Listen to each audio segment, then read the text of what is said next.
নমস্কার, সকলকে জানাই আমার প্রীতি ও শুভেচ্ছা। আগামী 25শে ডিসেম্বর প্রভু যিশুর আবির্ভাব দিবস। পৃথিবীর সমস্ত মানুষ এই দিনটিকে অত্যন্ত শ্রদ্ধার সঙ্গে পালন করে। আজ প্রভু যিশুর জীবনী শুনব কেন তাকে ক্রুশবিদ্ধ করে হত্যা করা হয়েছিল। যীশুখ্রিস্ট ছিলেন ঈশ্বর প্রেরিত মানবজাতির ত্রাণকর্তা। তার জন্ম হয়েছিল জেরুজালেমের কাছে বেথলেহেম শহরের এক আস্তাবলে। তার পিতা যোসেফ ছিলেন একজন সূত্রধর আর মাতা মেরি। উভয়েই প্যালেস্টাইনের নাজারেত নামক গ্রামে বাস করতেন। কুমারী অবস্থাতেই মেরি যিশুর জন্ম দেন। এক রাতে তিনি আশ্চর্য রকম এক স্বপ্ন দেখেন। স্বপ্নে এক দেবদূত আবির্ভূত হলেন। তিনি মেরিকে বললেন, কিছুদিনের মধ্যেই মেরি ঈশ্বর প্রেরিত এক পুত্র সন্তানের জন্ম দেবেন। তিনি কথা বললেন যে সেই পুত্রের নাম যেন যিশু রাখা হয়। মেরি চমকে উঠলেন এবং আনন্দও পেলেন। যোসেফ শুনলেন আর এক দৈববাণী। শুনলেন মেরি মানুষের ত্রাণকর্তা ঈশ্বরের পুত্রের জননী হতে চলেছে। যোসেফ আনন্দে অভিভূত হলেন। মেরিকে তিনি বিবাহ করলেন ও বেথলেহেম শহরে তারা চলে গেলেন। কোথাও থাকার জায়গা না পেয়ে এক আস্তাবলে তারা আশ্রয় নেন ও সেই রাতেই যিশুর জন্ম হয়। বেথলেহেম পাহাড়ের তলায় একদল রাখাল মেষ চড়াতো। তারা আকাশে এক আশ্চর্য আলো দেখে চমকে উঠল। দৈববাণী অনুযায়ী পুত্রর নাম রাখা হলো যিশু। প্রাচ্য থেকে 3 জন প্রাজ্ঞ পুরুষ যিশুকে দেখতে এলেন। নতুন এক উজ্জ্বল তারার আলোয় তারা পথ চিনে নিয়েছিলেন। সেই সময় প্যালেস্টাইনের রাজা ছিলেন হেরোদ। তিনি খুব অত্যাচারী ছিলেন। এই 3 জন প্রাজ্ঞ পুরুষের কাছে যিশুর আবির্ভাবের বার্তা শোনার পর বেথলেহেমের সমস্ত শিশুকে হত্যার আদেশ দিয়েছিলেন এই হেরোদ। জেরুজালেম ইহুদিদের পবিত্র তীর্থস্থান। নিস্তার পর্ব উপলক্ষে প্রতি বছর সেখানে উৎসব পালিত হয়। 12 বছর বয়স হলে এই উৎসবে যোগ দেওয়া যায়। যিশু তখন 12 বছরের বালক।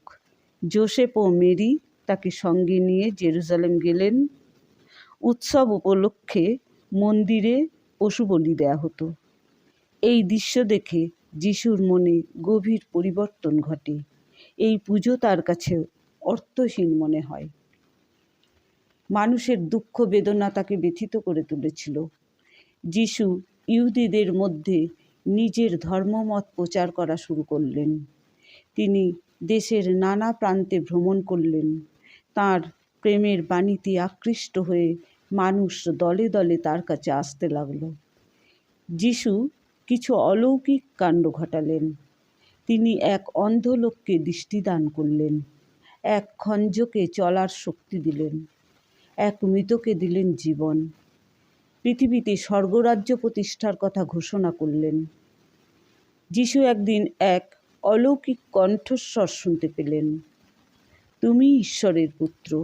একথা শুনে যিশুর মধ্যে প্রাণের সঞ্চরণ অনুভব করলেন। আধ্যাত্মিক চেতনায় মগ্ন হয়ে তিনি চলে গেলেন জুরিয়ার এক মরুপ্রান্তের এক ছোট্ট পাহাড়ে। তিনি ধ্যানে বসলেন।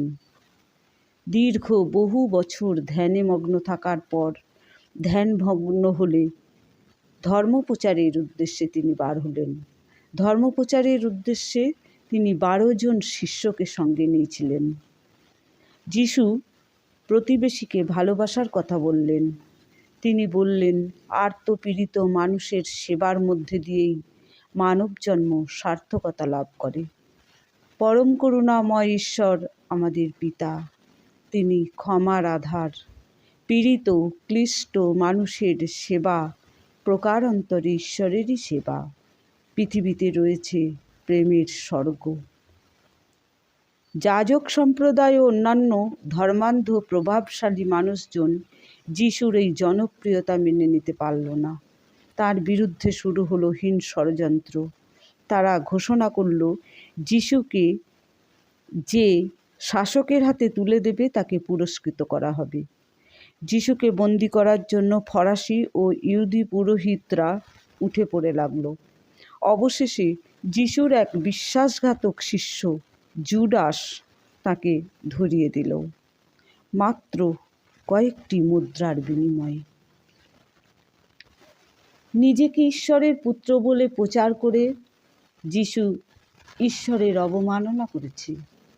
এই অপরাধে তাকে ক্রুশবিদ্ধ করে মৃত্যুদণ্ডের আদেশ দেওয়া হলো। যিশু হাসি মুখে তা মেনে নিলেন। জেরুজালেমের এক প্রান্তে কালভারিতে তাকে ক্রুশবিদ্ধ করা হলো। কটিবাস মাত্র রেখে সমস্ত পোশাক খুলে নেওয়া হলো। তাকে ক্রুশে বেঁধে 2 হাতের তালু, 2 পায়ের পাতা এবং কোমরে বড় বড় পেরেক পুঁতে দেওয়া হলো। তার মাথায় পরিয়ে দেওয়া হলো কাঁটার মুকুট। অমানসিক সেই যন্ত্রণা যিশু নির্বিকারভাবে সহ্য করলেন। পাপীদের উদ্দেশ্যে তিনি ঈশ্বরকে বললেন, পিতা, এরা জানে না এরা কি করছে, এদের তুমি ক্ষমা করো। 3 ঘন্টা ক্রুশবিদ্ধ থাকার পর তিনি মৃত্যুর কোলে ঢলে পড়লেন। সেদিন ছিল 30 খ্রিস্টাব্দের 7ই এপ্রিল শুক্রবার। মানুষের এক হীন চক্রান্তের উদাহরণ রূপে দিনটা পৃথিবীর ইতিহাসে চিহ্নিত হয়ে রইল। ক্রুশবিদ্ধ হবার 40 দিন পর যিশু তার শিষ্যদের সাথে মিলিত হলেন। ধর্মপ্রচারের ব্যাপারে তিনি তাদের উপদেশ দিলেন। এরপর তিনি অলিভেট পর্বতের কাছে গিয়ে শিষ্যদের উদ্দেশ্যে বললেন, পৃথিবী ও স্বর্গের সমস্ত ক্ষমতার অধিকারী আমি। আমার বাণী তোমরা সমস্ত জাতিকে জানাও। অবশেষে 40 দিন পর ধীরে ধীরে স্বর্গের পথে এগিয়ে গেলেন। মানুষের দৃষ্টির আড়ালে অদৃশ্য হলেন। এই মহামানব ঈশ্বরের পুত্রকে আমার সশ্রদ্ধ প্রণাম। সকলকে জানাই আমার নমস্কার।